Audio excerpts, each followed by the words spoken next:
One of the interesting elements about the 49ers victory over the Patriots is that, obviously the 49ers are a veteran team and they have, high-priced players, star players at nearly every level of their offense and their defense, every position group. So they have had to rely a lot more on their young players, their rookie class. In fact, 8 rookies saw action in that game against the Patriots, including 2 up from the practice squad. So that's kind of the double-edged sword. Whenever you play young guys, you're going to live through some rough times, but it's also good, when you have a veteran team, you need that kind of constant churn of young guys at the bottom of the roster who aren't making much money, who aren't taking up much salary cap, but also guys you're developing for the future. And with the 49ers draft class, it's pretty clear there's at least 4 or 5 guys who are being counted upon to be starters in the future.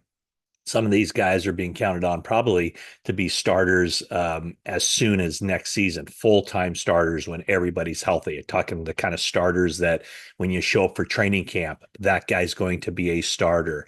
And 2 of the guys that come to mind with some high-profile guys set up for free agency after this season. I'll talk about them: Malik Mustafa, the safety, and Renardo Green. So those are guys the 49ers really do have to get up to speed this year and who seem to be making significant strides towards doing just that. And in the case of Mustafa, he got his first start in the NFL in week 4.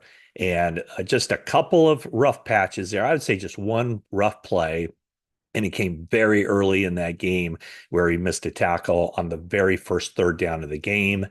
Patriots get a first down. But then after that, everybody seemed to be very happy with how he played, including that decleating block on a 350-pound offensive lineman that helped spring Fred Warner for a touchdown. But the other part of it, too, is, there's been a lot of discussion about special teams.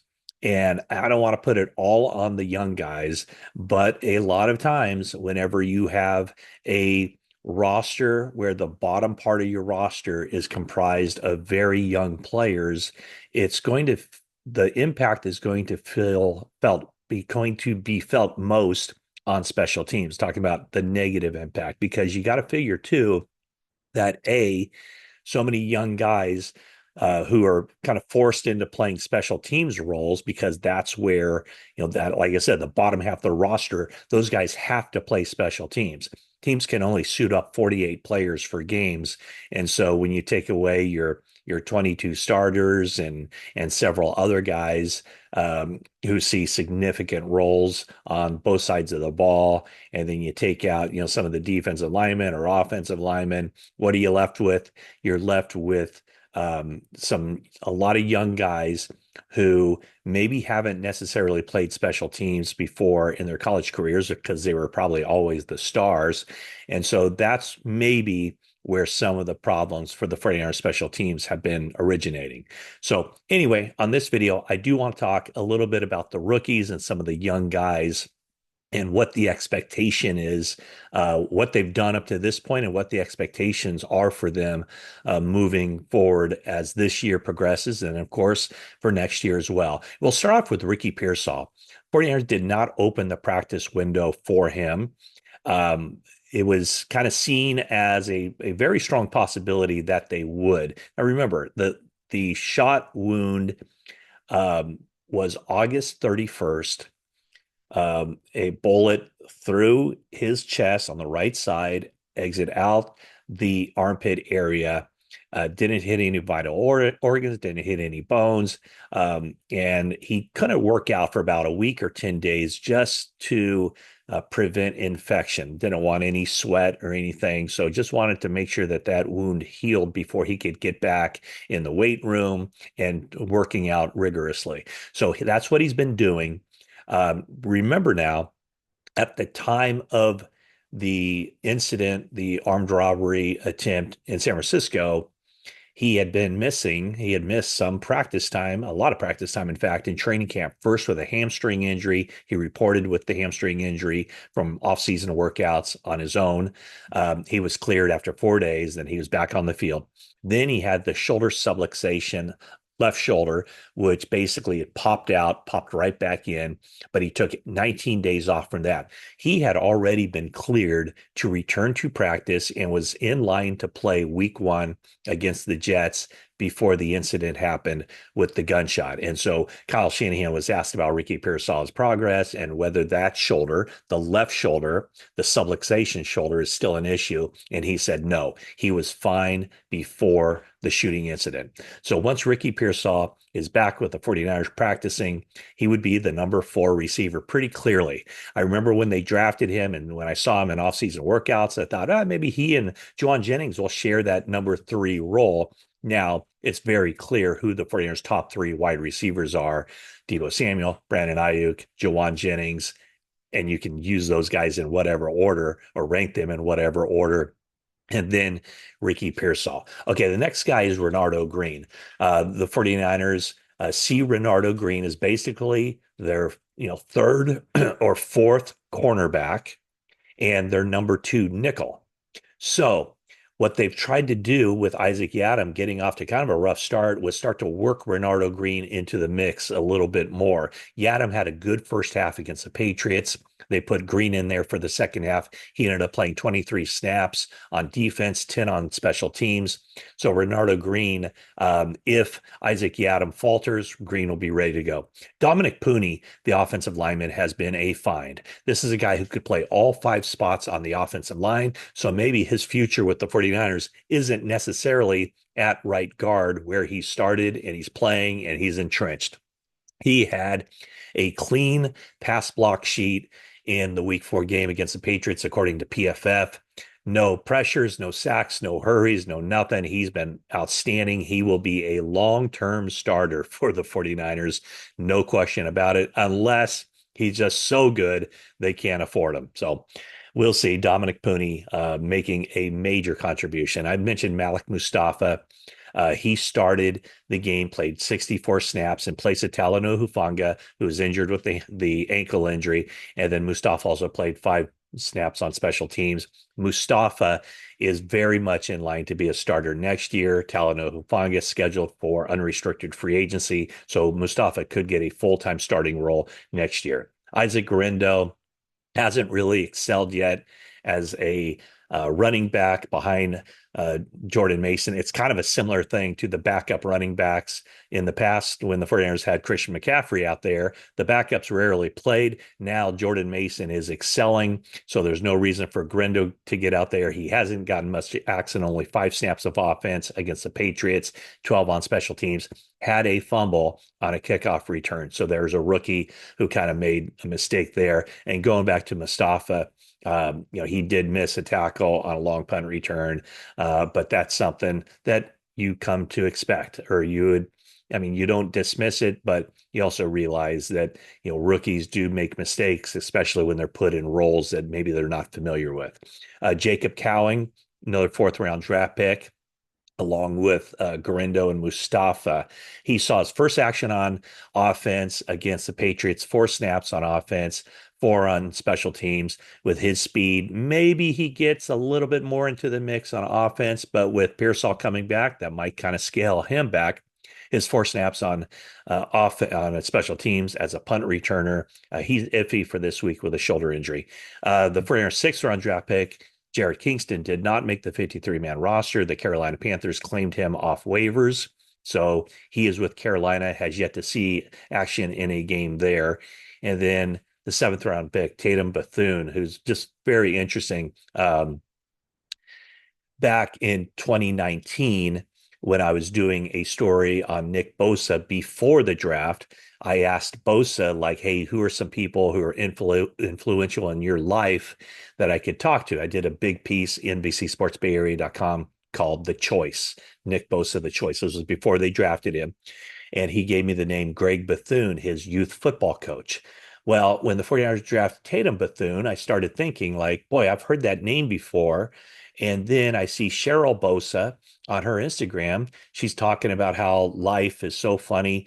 Well, the influential football coach as a youth in Nick Bosa's life, Greg Bethune, is the father of Tatum Bethune. And Cheryl Bosa recently told me that she would go to all these practices of Nick and Joey, and she would have a lawn chair set out, and young Tatum Bethune would jump up on her lap and they would watch practice together. So isn't that's, I don't know, just a little interesting tidbit there about that connection. But Tatum Bethune, linebacker, he played 4 snaps on defense, 14 on special teams. So a guy who's also being counted upon to play a lot of special teams.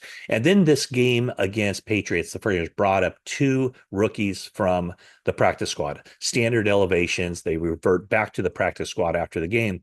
But it meant that the 49ers had 8 rookies in uniform who played in that week 4 game. The 2 guys were Evan Anderson, the defensive tackle from Florida Atlantic. He played 19 snaps of defense, 3 on special teams. And Nick Bosa, speaking of Nick Bosa, talked about how well he did. He said there's some things to clean up, but he did have a sack strip and he played the run very well. He was attacking, and he said all this stuff that he learned from since coming to the 49ers, he did it. So in other words, he didn't revert back to his old habits. That's a good thing. So Evan Anderson is a guy that I talked about yesterday. 49ers might have to do something with him, because if teams around the league need help on the defensive line or just want a player to develop, they could easily grab Evan Anderson off the 49ers practice squad and bring him to their team, unless the 49ers promote him to the 53-man roster. And then the other guy they brought up from the practice squad, safety, Jalen Mahoney from Vanderbilt. He did not get on the field for anything on defense, but did play 7 snaps of special teams. Now, there's also some guys on the 49ers roster who just don't have much experience in previous seasons who are being asked to play this year. And the 3 guys who come to mind is Robert Beal, the edge rusher, 4 games previously for him. Sam Okawanu, he played 6 games previously. And in this last game, he had 19 snaps, played very, very well. And then Jake Tongas, the number 3 tight end, he's only played 4 games in the NFL previous to this, but he played 5 snaps on offense and 12 on special teams. And then other guys who haven't played this year, who have very little experience. Darrell Luter is a guy that hasn't been active, and Jalen Graham, who they just brought back. Both Luter and Graham played 4 games for the 49ers last year as rookies. So maybe at some point they'll get an opportunity. Graham might get an opportunity this week because of all the injuries at the linebacker position. 2 other guys, Kalia Davis is his window has been activated, so he can start practicing, as he is still on IR. He only played 3 games previously in his NFL career, all at the 49ers. And then Braden Willis, who's on the practice squad, played 7 games last year and 1 this year, up a standard elevation from the practice squad when George Kittle was then available for that game against the Rams. Couple of notes on the practice squad. The 49ers re-signed Tariq Owens, who fractured his hand in the preseason. But Tariq Owens, the son of Terrell Owens, 6'3", 193 pounds, actually tested pre-draft better than his dad did, better than the Hall of Famer. But Tariq Owens is kind of new to the game of football. He kind of bounced around a little bit in college, didn't see a whole lot of action. But the 49ers signed him as an undrafted rookie after he went to the team's local pro day and did well enough in training camp where the 49ers wanted to bring him back. So now he is one of 3 wide receivers the 49ers have on the practice squad. Tariq Owens joins Trent Taylor, the veteran who could get an opportunity if Jacob Cowing isn't available to play in this game. Trent Taylor could be the 49ers punt returner. And then also Terrace Mitchell Jr., a 2021 second-round draft pick of the Carolina Panthers. It didn't work out for him with the Panthers, but he's big, he's athletic, he has a lot of potential. 49ers have him on the practice squad to see what he can do. One note, the biggest injury note, I guess, leading into week 5, 49ers and the Arizona Cardinals, Fred Warner, He has the ankle injury, didn't play in the second half of that game against the Patriots. He said his ankle is feeling wonderful, perhaps a little bit of hyperbole there. He said he's feeling legendary, using a word that Quan Alexander brought to the 49ers locker room, and said that his plan is obviously to play, and that is his hope. He did not practice on Wednesday, but today is Thursday. We'll see what the 49ers do as far as who is out there practicing. They had a lot of guys who didn't practice on Wednesday. So maybe later in the day on Thursday, I'll provide a report of who was out there practicing and what it looks like as the 49ers and the Cardinals get closer to a NFC West game at Levi Stadium. Patrick Willis will be honored getting his Ring of Excellence. Check out Ring of Excellence from the Pro Football Hall of Fame. Check out the 49ers Talk podcast. I had a great interview with Patrick Willis, who said that he believes Fred Warner is the best in the game. Okay, that's not a big surprise, right? No, he means the best player, period, in the NFL. That's right. Patrick Willis is that high on Fred Warner. He says that he's already, or he's on a pace certainly to even be better than Patrick Willis. So he talks a lot about that and just the journey and everything else. So check out the 49ers Talk podcast. Again, thanks for subscribing, watching, listening, liking, commenting, all of that. And we'll be back at you real soon.